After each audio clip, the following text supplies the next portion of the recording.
les types d'ordres. Donc, pour l'instant, on a vu comment analyser tout le marché, d'accord? Mais maintenant, on va justement passer aux choses sérieuses et vraiment traiter nos analyses, ok? Donc, d'abord, on va juste commencer avec les types d'ordres, ok? Donc, que tu saches vite fait, parce qu'il y a plusieurs transactions que tu peux faire. La première, c'est market execution. Market execution, ok, en anglais. Euh, Tout simplement, ce que c'est que, imaginons tu veux acheter ça ou le vendre, eh ben, tu le fais maintenant et ça va être au prix auquel il est maintenant, ok? Donc, très simple. Le deuxième, c'est entry orders, donc les ordres d'entrée, d'accord? Et ça, en fait, c'est tu mets sur ta plateforme que tu veux acheter ou vendre à un certain prix, mais qui n'est pas au prix actuel. Imaginons que tu veux vendre quand le prix arrive ici. Ça va être un ordre d'entrée. Dans les ordres d'entrée, il y a deux types. Il y a les stops et les limites. Je crois que j'en avais déjà parlé au début, mais donc en gros, tu peux faire par exemple un buy stop ou un sell stop et un buy limit ou un sell limit. Donc ça, c'est les différences. Je crois, si je me rappelle bien, que je te l'avais déjà montré. Mais donc, buy stop, voilà, c'est quand tu mets un ordre d'entrée, donc tu veux acheter, mais pas au prix de maintenant, d'accord? Mais à un prix qui est plus haut, mais tu veux acheter. Donc, l'ordre est placé plus haut que le prix et tu veux que le prix continue. Donc, par exemple, ici, si je voulais acheter à 69 800, disons, d'accord? Et je voulais le mettre maintenant, l'ordre, donc ça serait un buy stop, ok? Sell stop, c'est la même chose en fait, mais inversé, ok? T'as juste à prendre ça et genre tourner ta tête, tu vois ce que je veux dire? Donc sell stop, pareil, c'est que tu vends et tu veux que ça touche et que ça continue. Et les limites, voilà, c'est ça le truc, c'est que là par exemple, si tu voulais shorter ici, en fait, tu veux que ça monte, que ça tout juste touche ton ordre et que ça retourne en arrière. Donc ça, c'est une limite. Donc là, voilà. Juste, il faut que tu saches parce que quand tu vas être sur ta plateforme, donc là, je te montre ici, parce que c'est un peu compliqué pour moi de changer d'application, tout ça, en faisant la vidéo. Mais tout simplement, quand tu es sur 4, ok, soit sur ton téléphone, soit sur ton ordi, tu vas, imaginons sur Aussie Dollar, imaginons Aussie Dollar que tu veux shorter à 0,70, faisons simple, ok? Donc qui est à cette ligne, tu veux que le prix monte, que ça touche, et voilà. Donc là, quel ordre d'entrée tu vas mettre? Tu vas mettre un sell limit, ok? Donc tout simplement, tu vas aller sur MetaTrader 4, ok? Et tu vas aller dans, donc sur MetaTrader 4, tu vas aller au niveau du, pour trader. Alors attends 2 secondes, parce que là du coup, avant TradingView ils acceptaient que tu puisses trader avec un courtier, maintenant ça a été arrêté. Mais voilà, donc tu vois, tu peux faire un market execution, donc c'est tu vends au prix de maintenant, mais nous on veut vendre à 0,70. Donc on va faire limite de sell, ok? Donc sell limite, et on va mettre le prix 0,70, ok? On veut vendre à ce prix. Et tu vas voir que si, là, donc tu vois que le prix il est à 69,59, si tu veux essayer de faire la transaction et tu mets 69,40, ça va tout simplement, ok, hop, ça va tout simplement pas marcher en fait. Tu vas pas pouvoir la mettre parce que il faut que ça soit un sell stop. Là, dans ce cas, ça marche, ok? Donc voilà, ça c'est les deux types d'entrée. Et en fait, c'est quoi vraiment cette différence, ok, entre ces deux types d'entrée, à part les noms? C'est qu'il y en a un, on appelle ça un filtre de temps, et l'autre, c'est un filtre de prix. Donc, ce que je veux dire par là, c'est que, imaginons, donc là, comme tu peux voir, on est sur du Aussie dollar, ok? Donc allons voir Aussie dollar. J'espère que tu captes. On avait une résistance, ok, qui a été à peu près respectée, et un chiffre rond. Il faut savoir que quand tu trades, il faut aussi que tu regardes les prix. Parce que les chiffres ronds ont tendance à avoir un impact. Donc là, 0,70 pile, c'est un chiffre clé, d'accord? Donc ça a tendance à être, on va dire, une indication en plus. Si tu as un grand support qui est déjà très puissant, et qu'en plus le support il est à, on va dire, 1,00, bon, bah il est d'autant plus fort, ok? Voilà. Bref, revenons-en.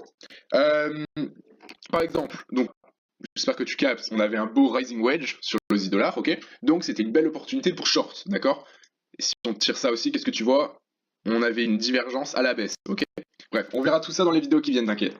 Mais donc là, donc toi, imaginons que tu attendais que le prix casse vers le bas, ok? Pour pouvoir short le marché. Bah, t'as deux manières de le faire. Soit tu attends que le marché casse, et que tu attends que ça soit confirmé, ok? Parce que comme tu sais, s'il y a juste un wick comme ça qui dépasse, mais que le corps de la bougie, il n'est pas sorti, enfin il n'a pas fermé dehors, c'est pas vraiment un break, tu vois ce que je veux dire? Ça n'a pas vraiment cassé la ligne. Donc soit tu attends qu'il y ait quelque chose comme ça, d'accord? De vraiment propre, une cassure qui arrive, et puis à ce moment-là, tu peux aller shorter le marché, ok? C'est ta confirmation, tu shortes le marché, tu mets ton stop loss, ton target, pareil, ça on va le voir dans ce chapitre, les stop loss et les targets. Donc voilà, tu prends ta position, donc très bien. Mais, comme tu peux voir, ça c'était à 1h du matin, entre 1h et 3h du matin. Donc, bah, sauf si tu tu dors pas à 3h du matin, sûrement tu vas dormir, tu vois ce que je veux dire? Donc, soit tu aurais pu donc vouloir attendre une fermeture du marché pour rentrer, mais auquel cas tu aurais sûrement raté ce trade, d'accord? Parce que tu dormais. Ou alors, quand le prix était, on va dire, on va faire un retour en arrière, quand le prix était ici, oula, alors attends, je les remets.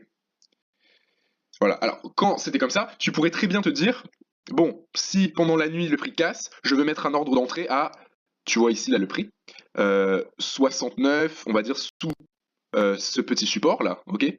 Donc ici peut-être 69, 970 on va dire. Donc là tu allais mettre un ordre d'entrée. Tu mets quoi comme type d'ordre d'entrée? Un sell stop, d'accord? Donc là tu vas mettre un sell stop qui est ici. Donc imaginons on le met avec cette ligne, ok? Là tu mets ton sell stop avec ton stop loss au-dessus des hauts, d'accord, et ton target, je sais pas.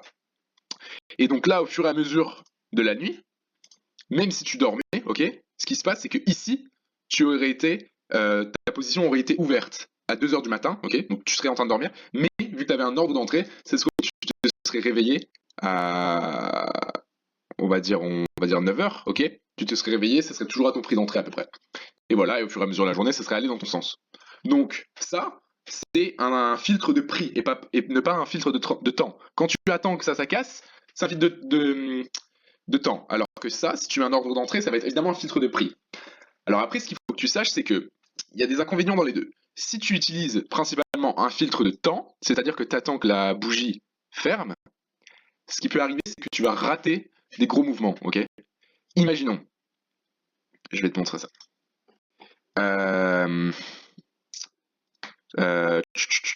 Peut-être sur du 1 heure. Voilà, je sais pas. Imaginons tu voyais ce niveau. Alors, le prends pas littéralement, d'accord, c'est juste pour te donner un exemple comme ça. Ce niveau, il est pas particulièrement beau, d'accord. Et voilà, donc là tu vois une résistance, support, support, support, et que là du coup tu veux attendre une confirmation. Sauf qu'imaginons tu l'avais dessiné comme ça, ok. Donc là, tu serais pas rentré parce que toi, ce que tu veux, c'est une bougie qui ferme dessous pour pouvoir rentrer. Et là, qu'est-ce qui se passe? Si tu fais un filtre de temps, dès que tu attends que la bougie ferme plus bas, eh ben, la bougie qui est fermée plus bas, c'est celle-ci. Donc, on est d'accord, c'est trop tard pour shorter le marché. Toi, tu aurais voulu le short ici. Tu aurais voulu que la bougie se casse ici, que ça soit confirmé et que tu rentres. Mais voilà, le problème, c'est que bah, là, tu as raté le trade. Parce que tu as utilisé un filtre. À l'inverse, du coup là, si tu avais utilisé un filtre de prix, ça aurait été bien.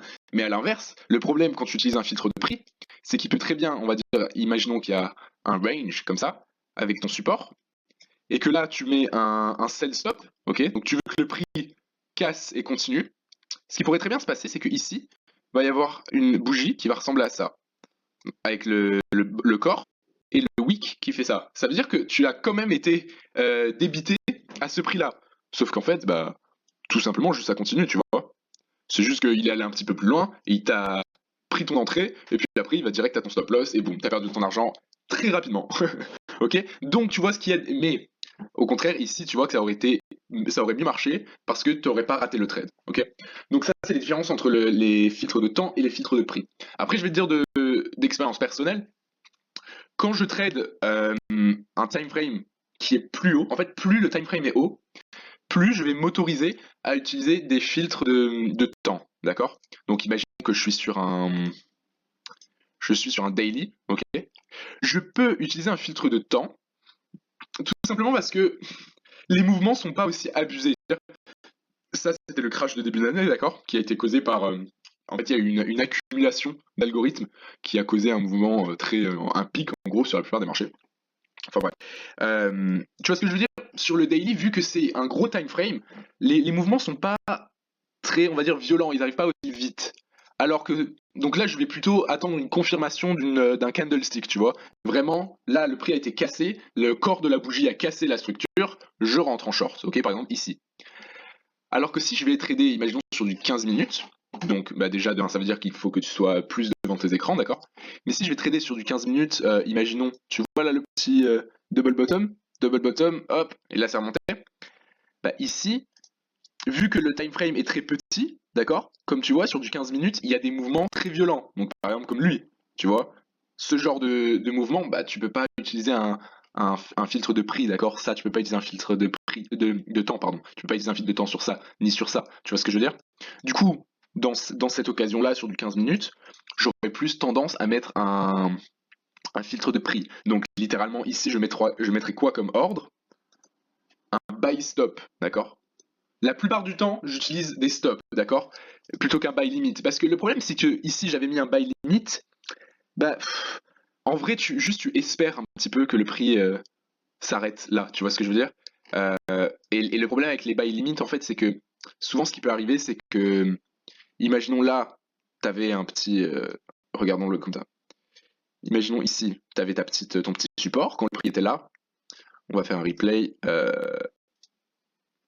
Comme ça. Imaginons que toi tu vois ça. Alors, je sais pas pourquoi ça bouge, mais bon bref. Imaginons que toi tu voyais ça. Tu voyais cette résistance, pardon. Boum, ça a été rejeté. Boum, ça a été rejeté. Et là tu décides quoi? Tu décides de mettre un sell limite. Ok? Un sell limite ici. Donc dès que le prix atteint ce prix-là, ça va vendre automatiquement. Tu mets ton stop loss, j'en sais rien, moi ici. Ton target là. Et là, qu'est-ce qui se passe? On va voir. Donc boum, là déjà, t'es en vente, d'accord? Ton ordre a été filled, comme on dit, il a été rempli. Et là, qu'est-ce qui se passe? Boum, direct, tu perds ton argent. Ok? Le truc, il est même pas allé dans ton sens. Pourquoi? Parce qu'en fait, il s'est pas du tout arrêté à ce niveau-là. C'est juste que toi, t'as mis une entrée là et t'as espéré. Alors que si tu mets, on va dire, un sell stop au lieu d'un sell limite sous ça, d'accord? Qui serait, on va dire, une petite. Tu vois qu'il y a une petite zone de support ici. D'accord? Le marché a eu du mal à dépasser ce moment-là.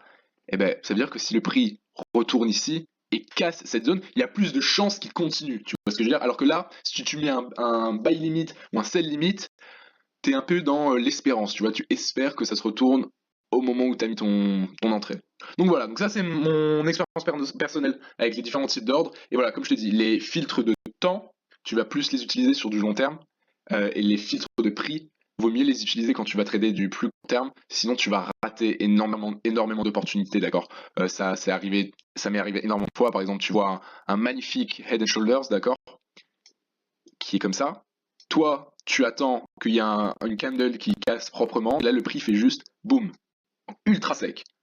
Et ben je t'ai fait baiser quoi. T'avais un magnifique trade et tu l'as juste pas pris. Alors que si t'avais ton ordre d'entrée, boum, même s'il y avait une news, ça l'aurait quand même pris en compte, tu vois. Donc voilà. Donc toute petite aparté, d'accord. Je t'ai montré donc les différents types d'ordres. Donc il y a la market exécution et après il y a les ordres d'entrée. Je te l'ai montré sur l'ordi sur TradingView, d'accord, parce que c'était plus simple. Mais je me suis dit que j'allais te montrer directement aussi sur MetaTrader 4 sur le téléphone. Comme je t'ai dit, ce qu'on va souvent avoir tendance à faire, c'est faire toute notre analyse, tout ça sur l'ordi, ok, parce qu'il faut être sérieux sur ça. Mais au moment donné où tu sais que tu veux rentrer sur le trade, bah que tu le fasses sur le logiciel MetaTrader 4 sur l'ordi ou sur le téléphone, ça revient absolument au même, ok. Donc on va voir ça. Donc déjà là sur MetaTrader 4, avec le petit logo qui est en haut à droite, tu peux cliquer dessus et rajouter des paires Forex, d'accord, tout simplement, si c'est celle que tu veux trader. Donc imaginons qu'on veut ouvrir une position sur Aussie Dollar, donc tu vas cliquer sur Aussie Dollar, tu peux regarder le graphique ici, et puis après tu peux tout simplement cliquer sur Trade. Donc comme tu vois, une fois qu'on est dans Trade, en haut tu peux choisir, donc quand tu cliques, tu as le choix entre Market Execution, donc ça c'est quand on ouvre une position au prix actuel, ou alors un Buy Limit, Sell Limit, Buy Stop ou Sell Stop, ok, ça on l'a bien vu. Donc, imaginons qu'on veut faire donc déjà, regarde, quand tu cliques sur Market Execution, on te demande juste ton stop loss et ton take profit, c'est tout. Alors que quand tu vas, par exemple, sur un sell limit, bah là, on va te demander le prix, ok? Parce que, bah, évidemment, il faut choisir un prix auquel ton entrée va être mise. Donc là, évidemment, sell limit, ça veut dire que tu veux vendre à un prix qui est plus haut que le prix qui est maintenant. Donc, on peut voir que maintenant, le prix est à 0,6984. Donc, on va le mettre, par exemple, à 0,69... 90, ok? Et comme tu vois, là, ça devient bleu, on peut le faire. Alors que si on avait mis 0,69, 70, c'est toujours gris, tu peux pas cliquer, ok? Donc voilà, évidemment, ça c'est ça. Et puis après, ici, tu peux choisir ta taille de position, la modifier. Et ça, au fur et à mesure de l'information, je vais vraiment te montrer comment le calculer pour que ça soit optimal, d'accord?